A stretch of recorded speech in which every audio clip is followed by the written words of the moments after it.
Hello guys! For today's vlog ay mag-unboxing ako ng nabili kong mini drawer sa Shopee worth 299. Yung plastic na drawer lang siya. Ang ganda lang kasi ng kulay nakita ko sa app kaya napa-order ako. Yung binili ko kulay mint green. So meron siyang iba-ibang kulay. May kulay brown, pink, blue, tsaka itong mint green. Mint green yung favorite ko kaya ito yung in-order ko. Ang daming pwede niyang ilagay. Pwede sa office na gamitin, pwede rin sa bahay, or kahit ano na, pwede mga storage box, ganyan. Binili ko lang kasi dami kong mga malilit na abobot na ilalagay. Ang cute lang kasi din ng kulay.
So, ganito na siya guys. Ang cute ng kulay, ang ganda.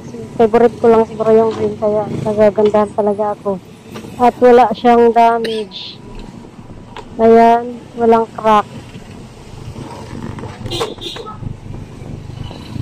Ang cute lang, pwede pang lagyan dito sa ibabaw ng mga kung ano-ano.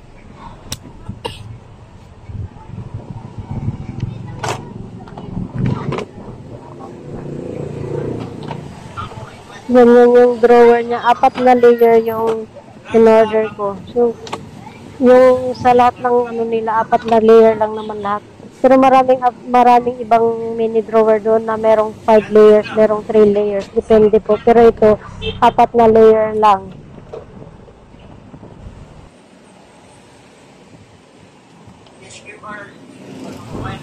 Nasusukatin ko kung ilang dangkal. So, ganyan siya. Ayan, 2 dangkal lang. Ganun lang siya kaiksi. Yung pataas na patayo niya, 2 dangkal. Tapos yung sa pahaba naman, isa, tsaka parang isa't kalahating dangkal. So, 2 yung patayo niya, tapos yung pahaba, isa't kalahati. Ganyan lang siya kaliit. Pero ang cute lang niya, pwede pang lagay lang ng mga maliliit na mga gamit. Kahit anong mga abubot na maliliit, pwedeng ilagay. So, yun lang guys. Thank you for watching.